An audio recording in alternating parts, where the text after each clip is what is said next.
Hey there, booze buddies. Welcome to another episode of Paranormal Spirits, where we share a drink, we tell you a spooky story, and then we rip it apart because booze always shows the truth. So today, I have a story for you about a serial killer and his ghost. Ooh, that's right up my alley. Today, we have the story of Ted Bundy's ghost. I'm just going to make the assumption that you all know who Ted Bundy is unless you've been living under a rock. And in case you don't, Ted Bundy was a serial killer who confessed to killing at least 30 women in 6 different states before his execution in January of 1989. But he also stated that he did kill more, and he used that as one of his bargaining chips to try to defer his execution. He told them that he would give them the names of more of the women that he killed, but they didn't buy it. Smart on their part, because he probably wouldn't have told them anyway. Right. That's a lot of women. It is a lot of women. He was executed by electric chair in January of 1989, and now here's where things get really interesting. So according to reports from the Florida State Prison where Bundy was prior to being executed, he may still be hanging around on death row. Fun. Who doesn't want to extend his afterlife sentence? I know, right? Like, of all places, why would you be hanging out in death row once you're a ghost? He was a weird dude. No thanks. Weird in life, weird in death. So, according to, I don't know, okay. According to some guy. According to someone, somewhere, at some point in time, shortly after Bundy was put to death, he was seen by guards sitting in the electric chair after he was already dead and removed. Like they saw his full body? Yeah, I don't know if it was transparent or if it was solid, but they saw him sitting in the electric chair. He has a comfy seat. Yeah, it was electrifying. It's electric. Nice. That's the hustle. That was the hustle. It's fine. You can boogie woogie after it's electric if you want to. They're very similar. Yeah, I'm not quite sure. It just said several guards claimed to have seen his ghost. So whether or not it was solid or not, I'm not sure. But they saw him sitting there, and they said that basically all he did was just kind of smile at them. When they tried to approach him, he disappeared. What a butthole. And according to one of the guards that worked there, it got so bad they saw him so many times that the warden had trouble finding anyone who was willing to go into the room where the electric chair was. They were refusing to go in there. Yeah, so he was really just like hanging out in the room that he got moited in. I think he's like you in that fact of like maybe he just liked making them uncomfortable. He was like, yeah, just sitting in the chair like, hey guys, remember me? You killed me here. Awkward, right? Remember when? We had a shockingly good time. Oh, Teddy. He's a zippy one. Now it gets even more strange because according to some guards, he would also show up on death row where his holding cell was, and he would talk to them here, and he would say to them, like taunting them, well, I beat all of you, didn't I? What did they beat him at? The death race? I don't know. What? Oh, I won. I got killed on death row before you did, guards. What are you winning? That's the worst game to win. Nobody wants the trophy in that. I don't know. It's Ted Bundy. Maybe like that he took some of the names to the grave with him. I don't know. It's really weird. I had the same thought. How competitive do you have to be like, you get killed on the death row and you're the one who's like, I win, bitches. The sightings of Bundy didn't stop. According to a guard, in 2013, Bundy's ghost again was seen at the prison several times, and this guard claims, and I quote, it is definitely Bundy. It comes early in the morning in the housing unit and in different cells. He's always smiling, and it's a white-blue mist, but very detailed. Some of the other residents also claim to hear him talking. What's a detailed mist? Like, wow, I can see the droplets in this mist. Like, I don't understand what a detailed mist is. Like a creepy smiling mist? What I find interesting is he said, like, some of the other residents claim to hear him talking. What's he saying? That might be helpful. I don't know. Maybe he's just going, I'm a detailed mist. Here I am. He's gonna have a smile. I'm a mist. Here I am. So now we move forward to 2016. when Ted Bundy's childhood home was being remodeled. So this contractor named Casey Clopton, he didn't realize that it was the childhood home of Ted Bundy when he was hired to remodel it. And as he started working on it, just some weird kind of things were happening. That is really weird. Isn't it? He heard strange burping sound emanating from the wall. Ted's like, excuse me, it's my detailed mist. So Casey was quoted as saying, I'm not one to believe a lot of this stuff, but this house made me a believer. It feels ridiculous introducing a ghost story, but Casey Clopton has no other explanation. No, I don't believe in that. Well, a little bit, and probably now. Isn't that what everybody always says? Yeah, And like, just experienced like a ghost for the first time. I was never a believer, but now I am. well, yeah. And now I saw it. It's like being like, I never liked pizza until I tried it, and now I like it. And you're like, no shit. Yeah. No way. Thanks, Case. Oh, you didn't believe in something that you've never seen before until you saw it? I'm wildly shocked. That's it. Okay. One of the things that started happening was cell phones and electronic devices would turn off or the batteries would be drained. Typical of a haunting, right? My phone kept resetting, and it kept resetting until it wouldn't turn itself back on anymore. Now here's where it gets icky. The words leave and help me were found written inside the house. One was on like sheetrock dust on the floor, I think. Eeriest of all was a message they found written in a bedroom. And then it said right in the middle of the floor, it said leave. Spelled out perfectly. What? How does that happen? And another was on a basement window. So which is it? A leave or help me? Maybe there's two things happening there. Maybe there's one thing that's like, get out of here. And then there's another thing that's like, no, don't go. I need you. I don't like when ghosts ask for help. What am I supposed to do? That's so vague. I know. What am I supposed to how? I know. Tell me how, ghosts, and I will do it for you. Well, maybe Yeah, it's really right. difficult for them to do anything. And so, though apparently when you hear about this one, not so difficult for this one to do more things. So in this particular case, yes, they probably could have given more instructions with the help me. The leave, kind of self-explanatory. Get the hell out. Yeah. I got you. I got you, ghost. I will be getting the hell out. Casey's crew spent months hearing jiggling doorknobs and phantom footsteps, finding open drawers and cupboards many mornings. All the doors are still locked. Alarm is still on. This is kind of a weird one. Dressers would just fall over on their own. Then a dresser wedged into the wall inexplicably fell. It was tipped over, moved over, across the hall a little bit, and on its face. The drawers would open up, which, okay, not so weird, but an entire dresser Just falling over? falling over on its own. And it would happen usually, I think, overnight because they would say the doors were locked. And so they would come in and find these things. So apparently at night, someone's having quite a tantrum. Like, where is that? And then they can't find it and they're like, ah, pushing it. Yeah, that's what I do when I can't find like the matching sock. You don't flip your dresser when you're mad. I don't get it. You want help? You don't. Maybe they need help moving the dresser. Maybe you need help controlling your outburst. Can ghosts like go to anger management? Why not? If they can talk to you, they certainly could, right? Like, do ghost therapy. So, Ted, tell me, how are we feeling today? I feel a little murdery.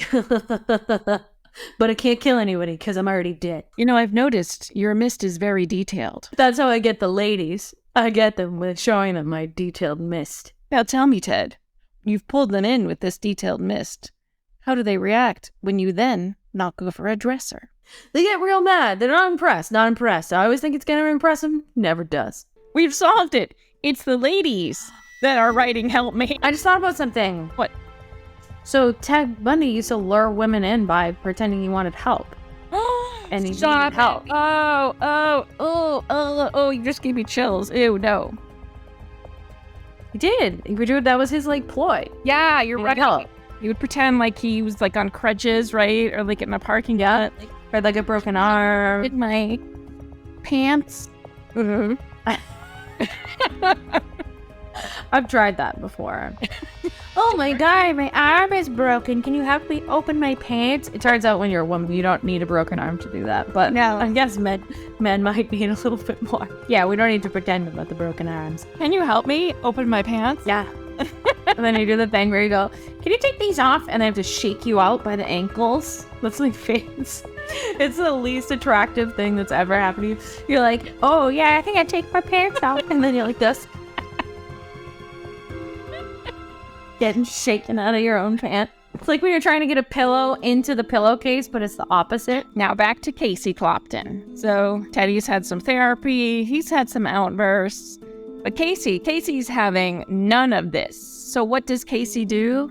Casey decides he's going to write some Bible verses on the wall in pencil. Sounds like a great idea. So they penciled Bible verses on the wall, brought in pastors to bless the home, and started playing Christian music at all times. I told anybody that come into the house, you can turn it up or turn it down, but you can't turn it off. And it wasn't until Casey started talking to the neighbors when he found out that this was Ted Bundy's childhood home.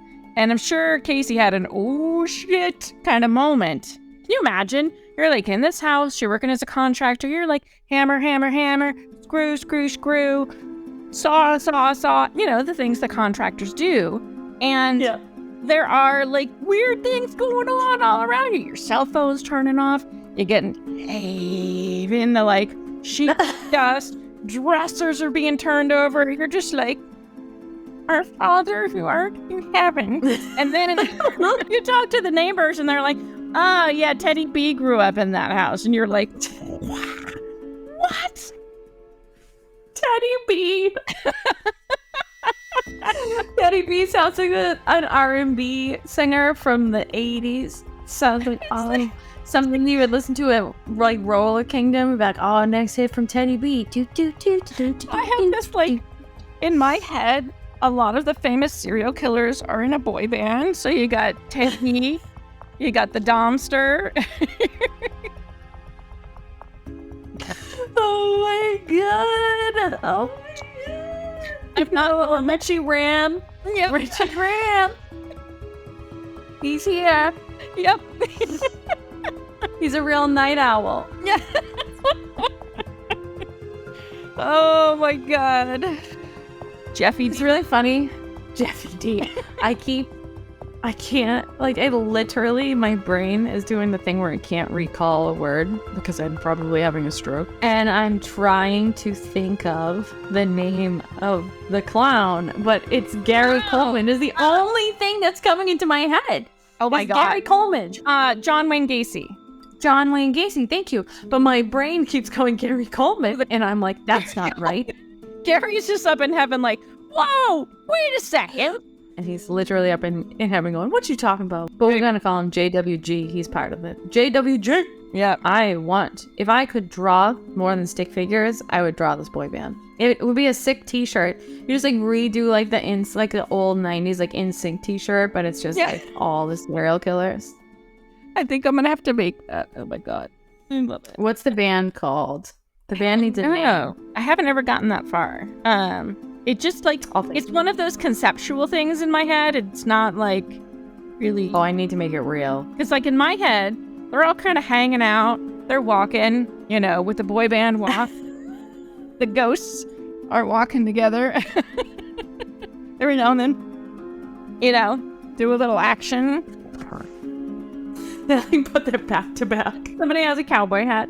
Yeah, we need it. It needs to happen. So it wasn't until poor Casey starts talking to the neighbors, he finds out Teddy B's childhood home. And so he decides he's calling in some pastors and getting this shit cleared out. And that's what he did. Did it work? I think, because there wasn't anything more about it. I don't know. Casey, are you out there? Casey, can you hear me?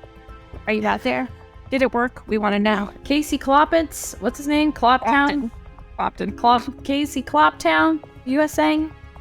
We need you. The project took 4 months more than planned, but finally the house sold in April. It fought me all the way to the end. It may sound silly, but it turned this contractor into a believer. That there's something else out there, man. That's what I think it is. Now we get into the real idiots. There's no other way to put this.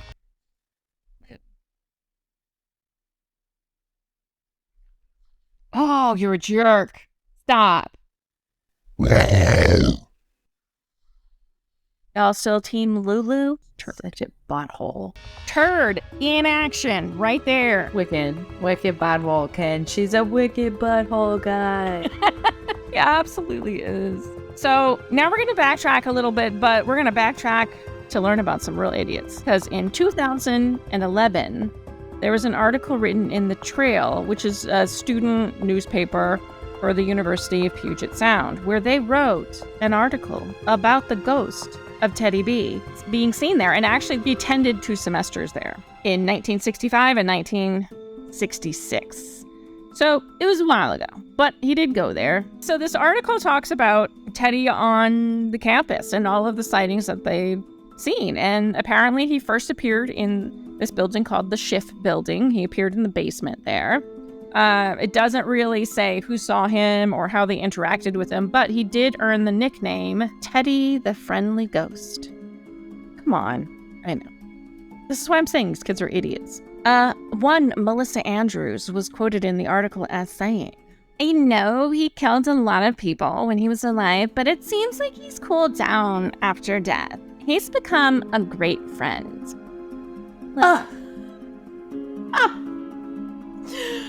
No, he's really chilled out post-mortem. And he's just cool as a clam. Yeah. Can we not? Oh, it gets worse. She goes on. Oh, yeah. Oh, great. It's actually kind of cute.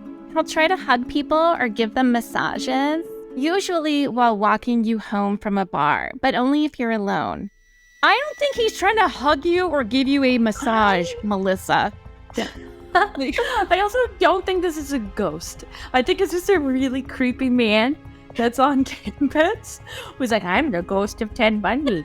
You want a massage? Just call me Teddy the Friendly Ghost. So we're here.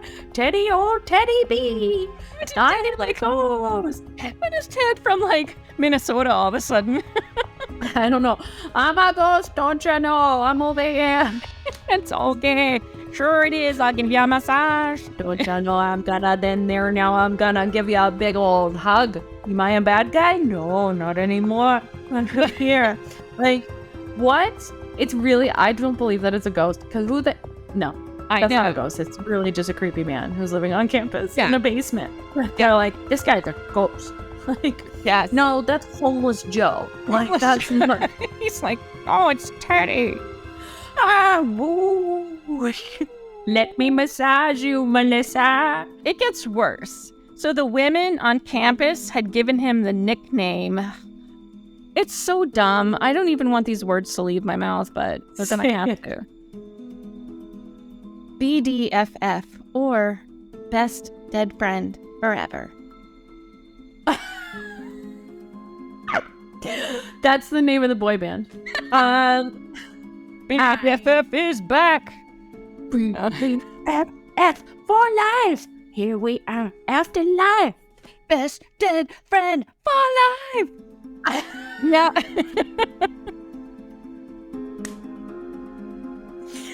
I know this is like not PC, but I fucking hate women. I hate them. This is why people hate women.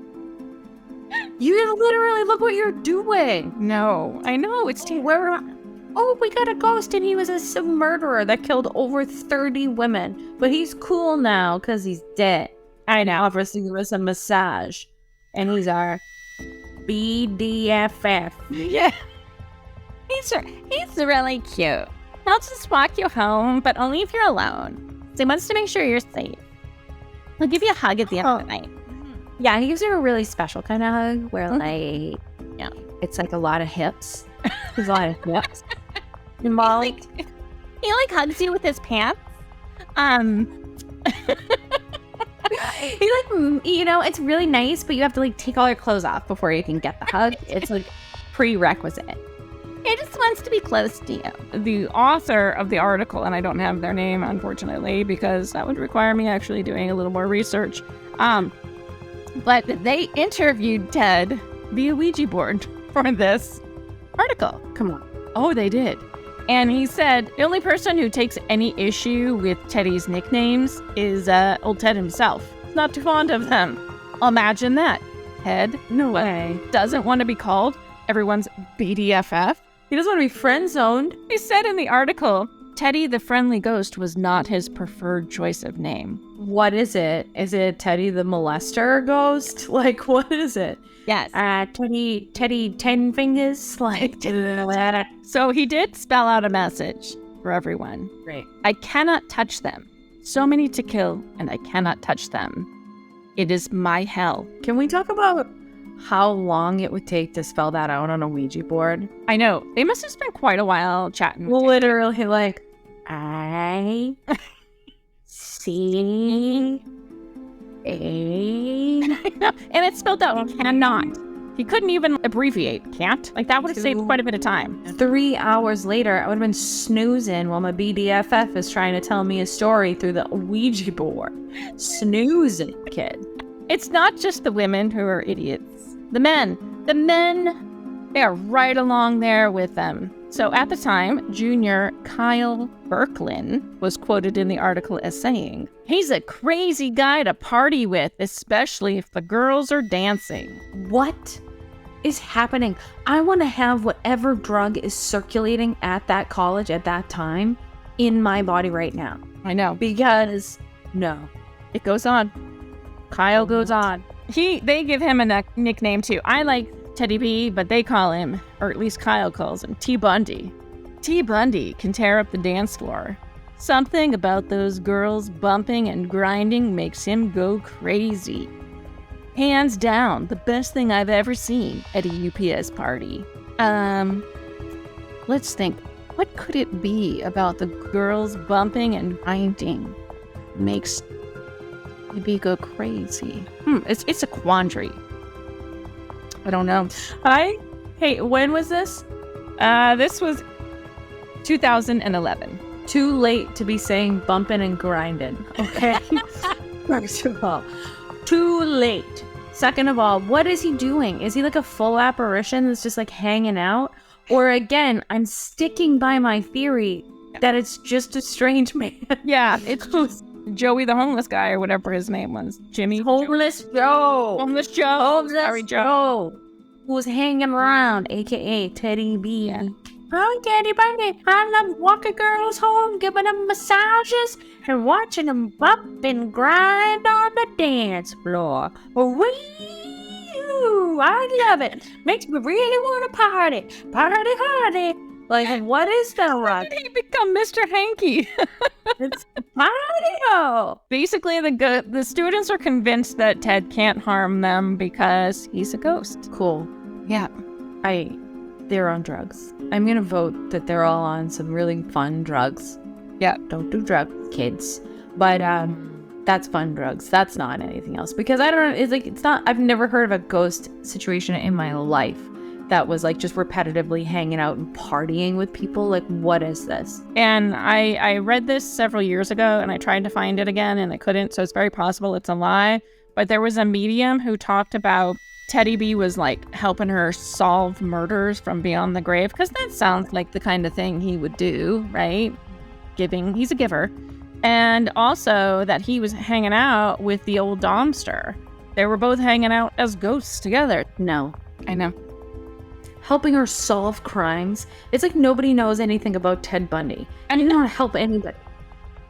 Ever. He just killed women. He like cut their heads off and like left them in the woods. Like, he did not want to help people. No. He was not like, here, let me walk you home. He was like, here, let me walk you home and then behead you after I assault you. Right. Or behead you and then assault you. I can't remember which order he liked it in, but it was one of them. It's not like we're talking about a good Samaritan here. But apparently, he's changed since he's died. He's become a softer, a kinder Teddy B. I don't think you get to do that. I don't think that happens. I also want to, let's just circle back to the Ouija board interview. I cannot touch them. So many to kill, and I cannot touch them. It is my personal hell. Again, Have you ever seen such a sentence come out of a Ouija board or heard of something coming out of a Ouija board like that? No, It's usually like one word. I know, but that honestly is the most accurate out of anything in that article. Right. I vote jail. Yep. Yes. Yes, Yep. agreed. Construction site, his childhood home. Yeah. Walking girls home, giving him massages. No. I vote that the beginning is true and the end is false. I agree. So moral of the story, college kids are stupid and liars.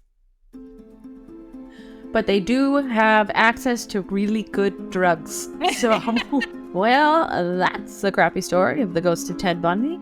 If you like what you saw, take your tickly, misty, ghosty fingers and like, subscribe, and ring that bell. And if you don't like what you saw, Homeless Joe is going to come and get you while you sleep. Thank you for watching. Thanks for joining us, and we'll see you next time for more drunken adventures with two old boy band starting whores. What? Goodbye. Get out. Goodbye.